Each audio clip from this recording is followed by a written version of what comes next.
Can you grow new brain cells in adulthood? And if so, do they affect how you function to any degree? If you're new to my content, my name is Julian, and I discuss topics regarding pharmacology and neurology. In today's video, we're going to be discussing the topic of adult human neurogenesis, and if it actually impacts our neurology whatsoever. First of all, what is neurogenesis? Well, neurogenesis is the process by which an organism creates new neurons from neuroprogenitor cells. It occurs in four main steps, with the first step in neurogenesis being called proliferation. Proliferation is the process by which a neuroprogenitor cell, a specialized descendant of a neural stem cell, divides. Neurogenic proliferation can occur in two distinct manners, being symmetric and asymmetric. In symmetric division, a neuroprogenitor splits evenly and gives birth to two daughter neuroprogenitor cells that self-regulate and renew. These daughter cells serve to expand the pool of total neuroprogenitor cells, some of which will go on to become actual functioning integrated neurons. In asymmetric division, the neuroprogenitor cell splits unevenly, giving rise to one cell that will go on to complete the process of neurogenesis and become a mature neuron, and one progenitor cell which serves to stay and participate in self-renewal, again like the daughter cells previously mentioned. The next stage, which can also occur alongside proliferation,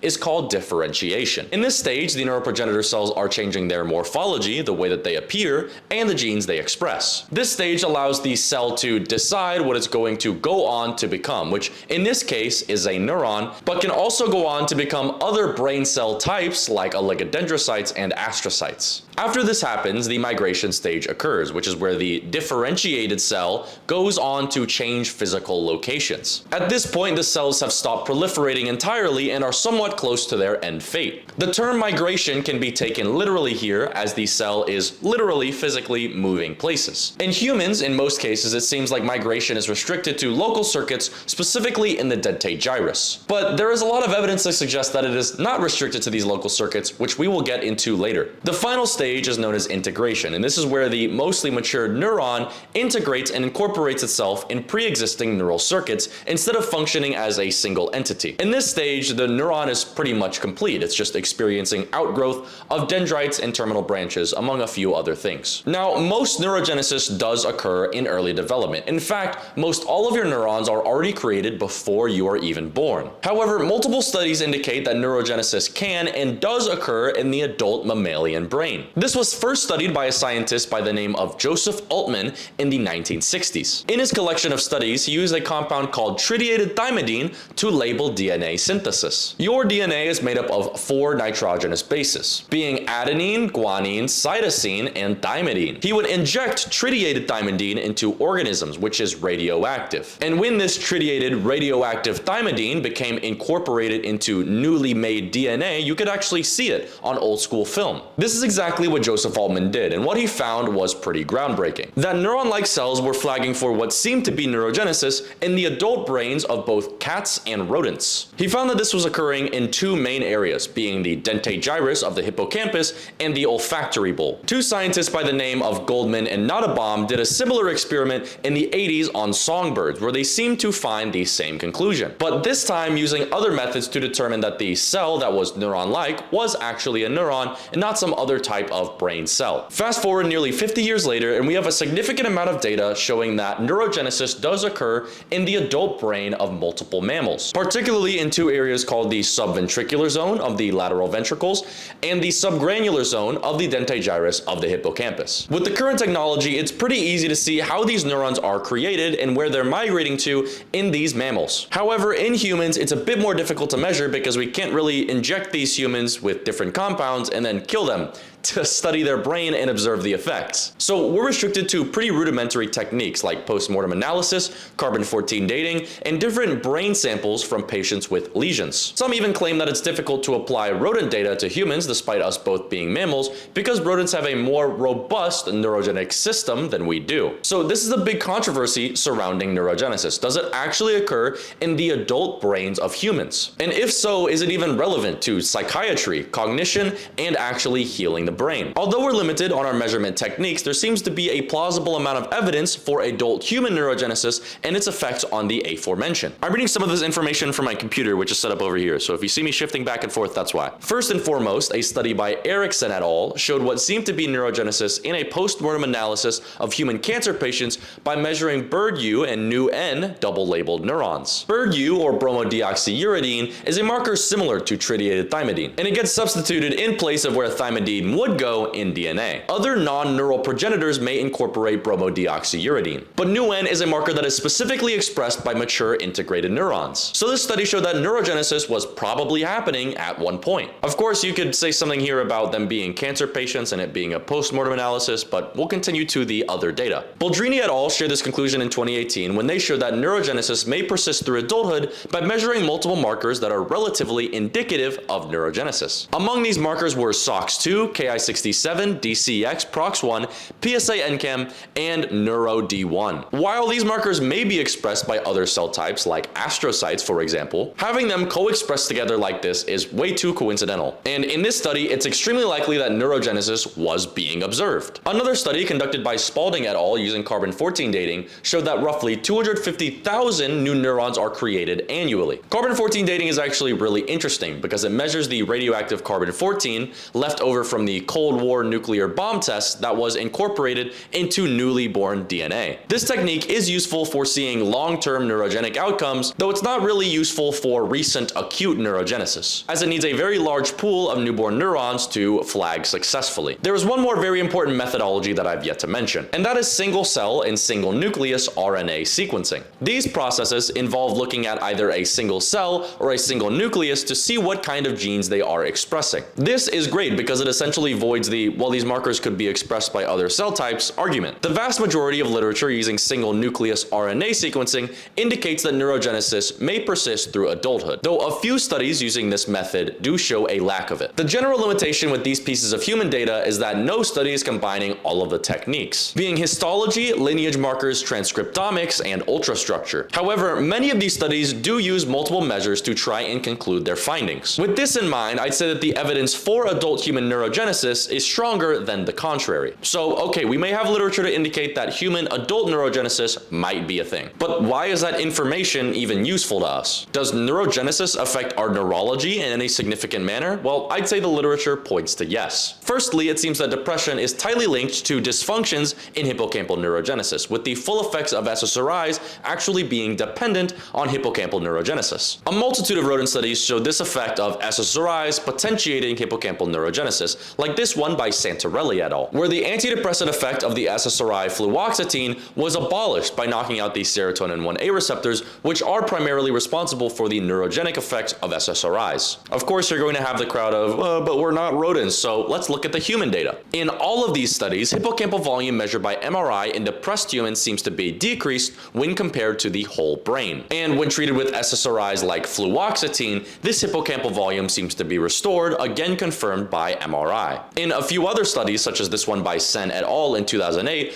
chronic SSRI treatment caused a significant elevation in brain-derived neurotrophic factor, a protein involved in neurogenesis, and these levels inversely correlated to their depressive scores, meaning BDNF went up from the SSRIs, depression went down, and the individuals that were more depressed still had less stark elevations in BDNF. Furthermore, according to the literature, the serotonergic effect of SSRIs should kick in from days to weeks, but somehow SSRIs take months to display full efficacy. Well, coincidentally or not, this lag time also seems to match the time required for full neurogenesis to happen as a response to the serotonergic stimuli. If the effects of SSRIs were only dependent on monoamine elevation or functional plasticity, then SSRIs should take their full effect within days to weeks. But of course, we're seeing in the literature that's not the case. Some human in vitro studies support this, like this one by Anaker et al. In 2011, where SSRIs like sertraline upregulate neurogenic markers. I know this is an in vitro study. I'm not saying it's the best study to use here, just another contributing point to my argument as a whole. Now, of course, hippocampal volume changes alone are not indicative of the neurogenic effect of SSRIs, nor are the effects of BDNF alone, or the observed neurogenic markers in the in vitro studies and the rodent studies, or even the lag time. However, combining all of this and observing that it matches pretty well with what we see in the rodent data makes me conclude that adult neurogenesis in the human brain plays significant roles in regulating mental health. Now, does neurogenesis play roles in cognition? And if so, why do the rodent and human models using SSRIs not show a consistent elevation in cognitive capacities? First and foremost, yes, neurogenesis does seem to play roles in cognition, specifically in the memory encoding aspect. We can observe two important scholarly articles here by Toda and Aneker et al. Respectively. The paper by Toda et al. Tells us a few things. That 1.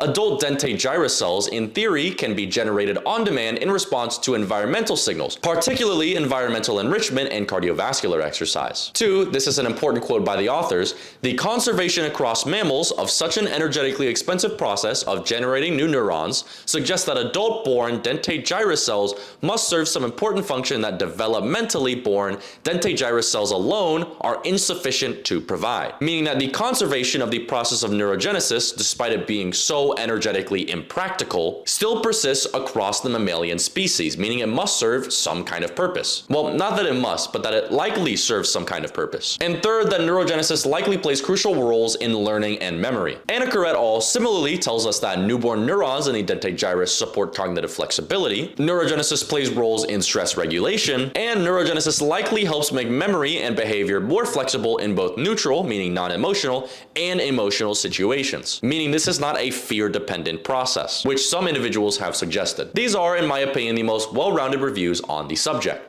I totally forgot to discuss the roles that neurogenesis may play in actually healing the brain as well post-injury, as there have been a lot of criticisms regarding this topic. There is a population of individuals that believe that neurogenesis is only restricted to the neurogenic traditional niches, being the subgranular zone and the subventricular zone. But there are a few studies that suggest that that is not the case. Neurogenesis is not confined to these two areas of the brain. And one study I like to bring up a lot is this study by Zhang et al., in which 6 patients with damage to their cortical areas, the outside of the brain, were observed and then compared to the control cortex from autopsies without this brain pathology. When these researchers looked at the area surrounding the injury, there were numerous cells co-expressing certain neurogenic markers, namely Ki67 and DCX double cortin, suggesting that some proliferating cells in the human stroke tissue have immature neuronal phenotypes. These markers, Ki67 and DCX, were actually absent in the cortical controls, implying that localized neurogenesis probably does play roles in healing the brain from damage. Of course, there's a lot of other literature to go over here, but this video is already long, so I'm going to end it there.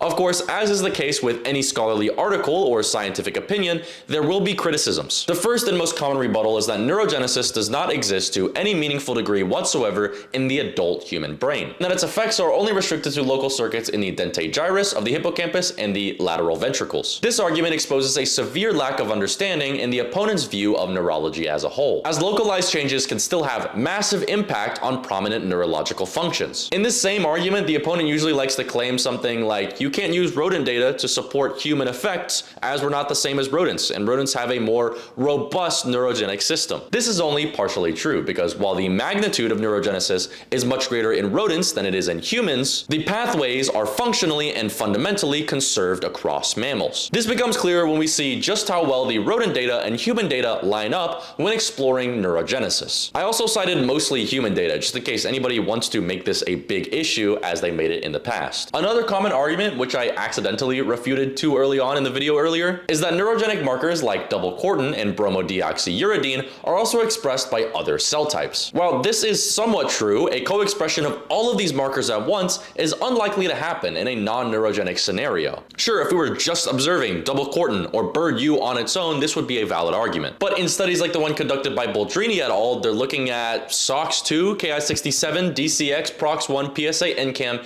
and NeuroD1 all at the same time. To claim that random glial cells are expressing all of these markers all at once transiently just while we happen to measure neurogenesis is completely ridiculous and unfounded. Of course, no single methodology for testing for neurogenesis is absolute, but the convergence of data across multiple techniques strengthens the validity of my points. Moving to cognition, some ridicule the idea that neurogenesis may not affect cognition since SSRIs do not seem to do this. I agree with this. There's no robust evidence that suggests that the effects of SSRIs, the neurogenic effects, contribute to cognition, at least not consistently. But this is likely because SSRIs disproportionately cause neurogenesis in the ventral dentate gyrus. Exercise, which affects both dorsal and ventral dentate gyrus neurogenesis, does seem to have pro-cognitive effects. Bioscience on TikTok also criticized my views, saying that it's neuroplasticity that affects cognition, not neurogenesis. This point as a whole is just laughable because neurogenesis is a form of functional neuroplasticity. Neurogenesis is often overlapping with structural neuroplasticity, but to say that neuroplasticity and neurogenesis are two completely separate things is ridiculous. A final criticism of neurogenesis involves the last citation I made by the review by Toda et al. And it's that neurogenesis may also potentiate forgetting. Bioscience also mentioned this as a really weak point. Toda et al. Talks about this specifically in their paper. This argument falls apart though when we realize that forgetting is a part of proper neural circuitry. Old memories, according to Toda et al. At least and a few others, necessitate a cleaning out to make new room for new memories. They actually cite in this paper a rodent study by Epp et al., in which elevations in neurogenesis make the rodent forget certain things, specifically the location of a platform. However, when the rules of the rodent game were changed, the rodents actually became much better